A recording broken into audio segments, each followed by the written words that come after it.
Hey guys, what's up? My name is Jordi, your instructor, and welcome to my course. In this video lesson, I'm going to talk about the types of DSLR cameras, so that you know which one are on the market and which one are popular. Now, guys, if you have already bought a DSLR camera, then I want you to know that you have a great camera, no matter which DSLR you have, because you have to remember it has a great sensor, it has interchangeable lenses, and it has that amazing cinematic look. It's all about the filmmaker behind the camera that produces the best films. But if you're working with DSLRs, then I also assume that you sometimes work with someone else's camera, or that you sometimes have to rent a second or third camera. And then it's good to know which cameras are out there on the market. And for those of you that haven't bought a DSLR yet, well then this is also a great lesson to learn about which different types of DSLRs there are and which one fits you the best. So let's head over to my keynote and let's find out which cameras there are. So first of all, these are Canon's DSLR cameras. It's not the whole list, but it's the most popular list.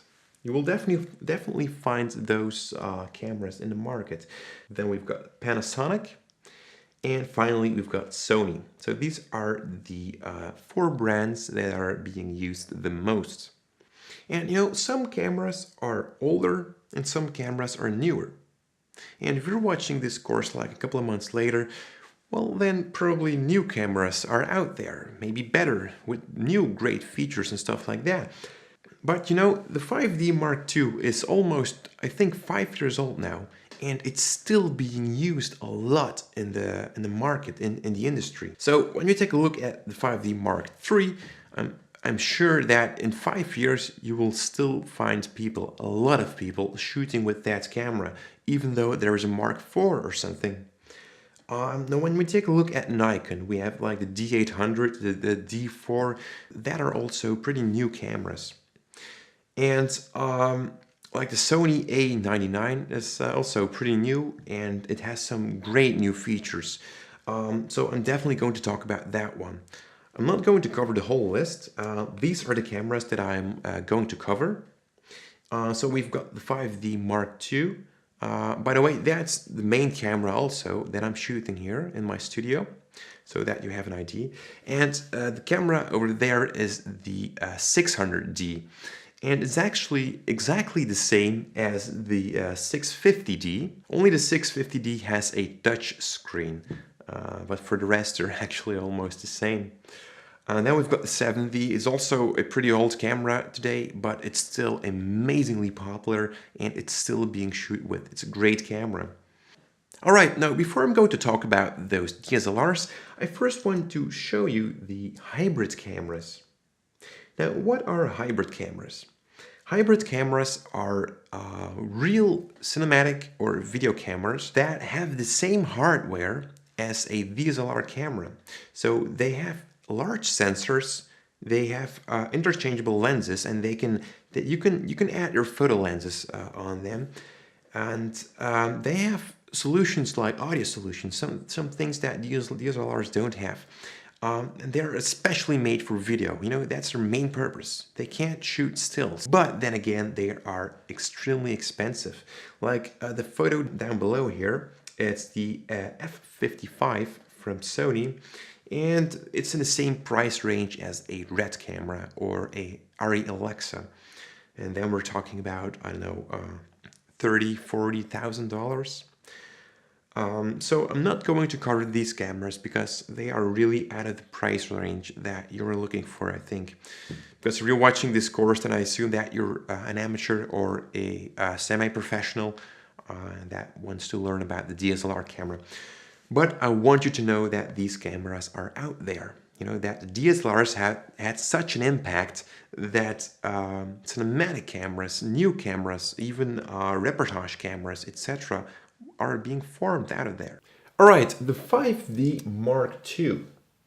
So this is the camera and some of the features. First of all, it has a full frame sensor, and I have an image here on the right side so that you can see what a full frame actually is. So down below you see what those colors means. So the orange color is the full frame, so that's the size of the sensor. Then we've got an APS-C sensor, and that's also the most common in the other DSLR cameras. And then next to that we have got a 4/3 of an inch, 1 inch and 2/3 of an inch. And those are those XD cams sensor sizes. So you can already see how big that sensor actually is. And that gives the real cinematic look, you know. APS-C sensors are the 35 millimeters, and they give that 35 millimeters cinematic look. And then we've got full frame that really give that overkill cinematic look. And a lot of people dig that.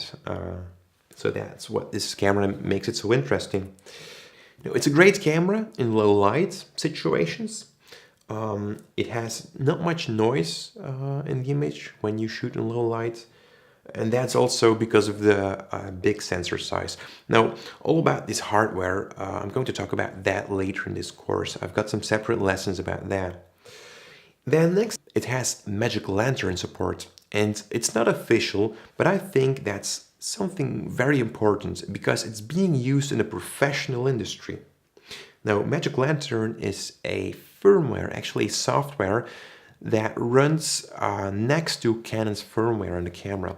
Again, I have a separate lesson about that, so all of that information I will teach you. And another thing is that you can find a lot of information about that camera on the internet because it's such a popular camera. It's one of the milestone cameras.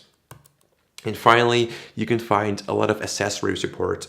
Again, because it's such a popular camera, manufacturers that create accessories start with creating their accessories for the 5D Mark II because almost everyone has the 5D Mark II back in those days. Or the 7D, and that's the next camera I'm going to talk about. It's a 7D. Very popular camera. It didn't came out that much later after 5D, and one of their great features was it was a lower cost camera. You know, $2,000 was still too much for most students, hobbyists, so the 7D was a great solution. And then again, it had this lower video compression, so there it was even better than the 5D Mark II, and that's because of the hardware inside. It had a dual processor.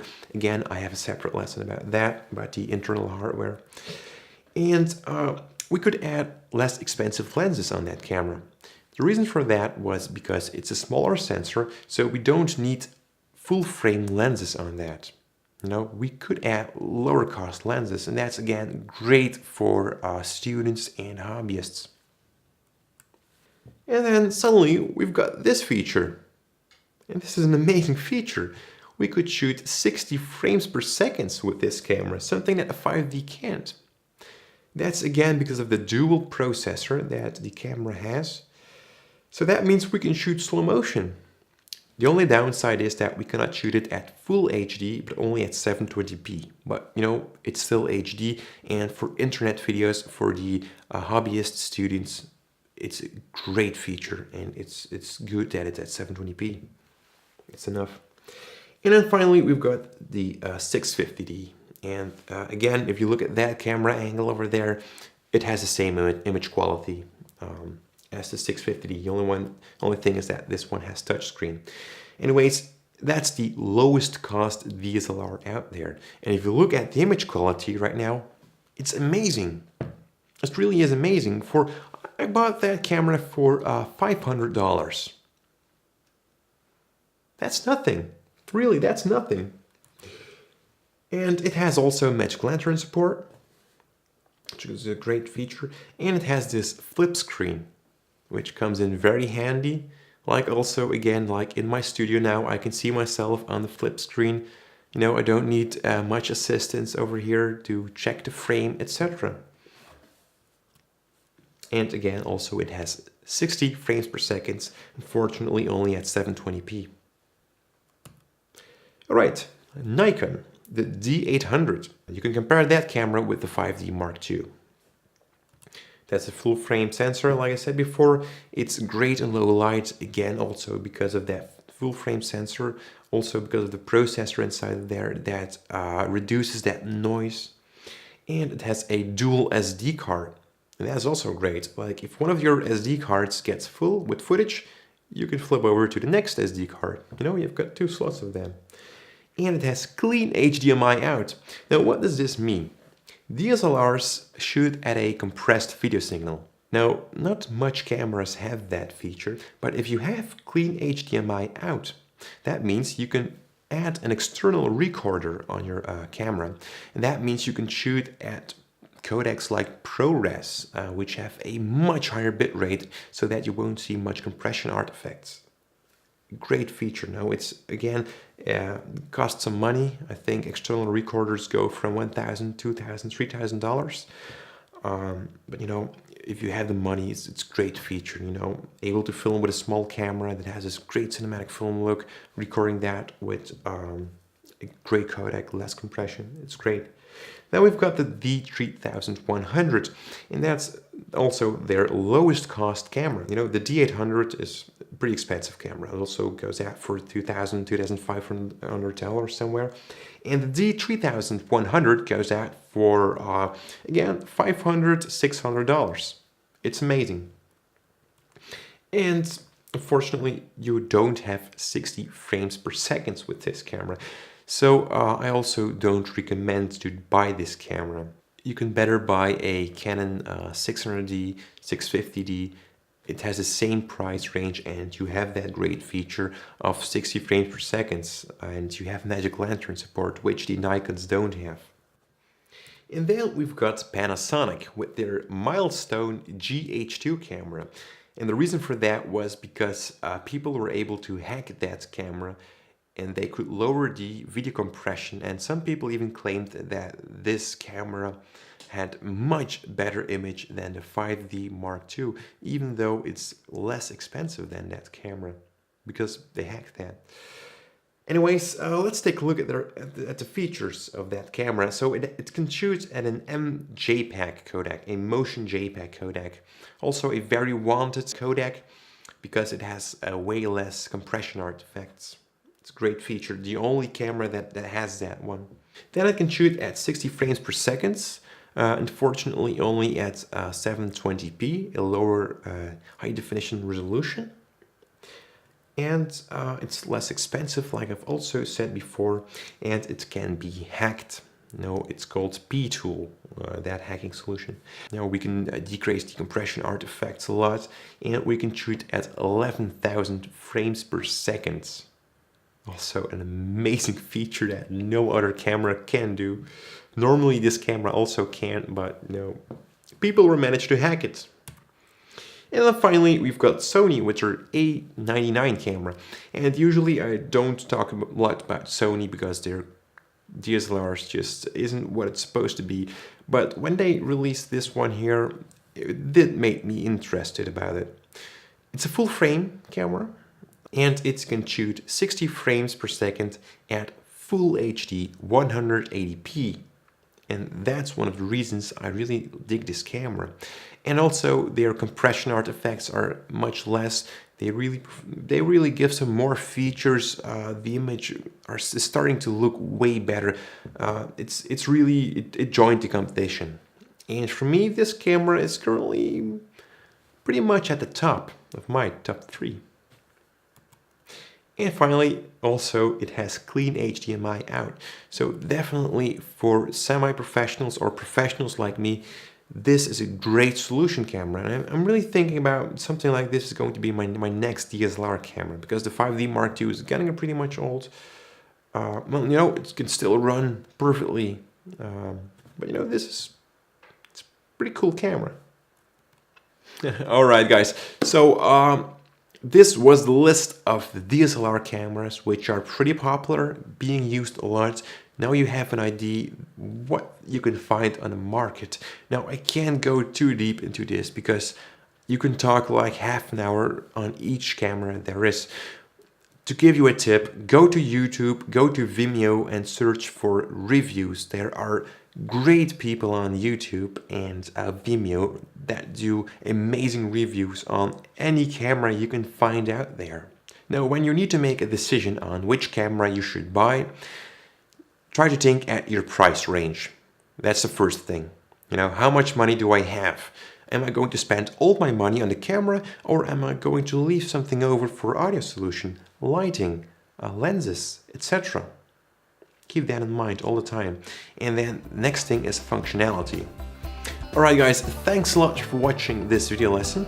In the upcoming video, I'm going to talk about the camera preferences, and I'm going to teach you how to get your camera into fully manual control. And I'm also going to talk about the aperture, the ISO, and the shutter speed, and how we can use those three parameters to set the camera. Alright, see you there.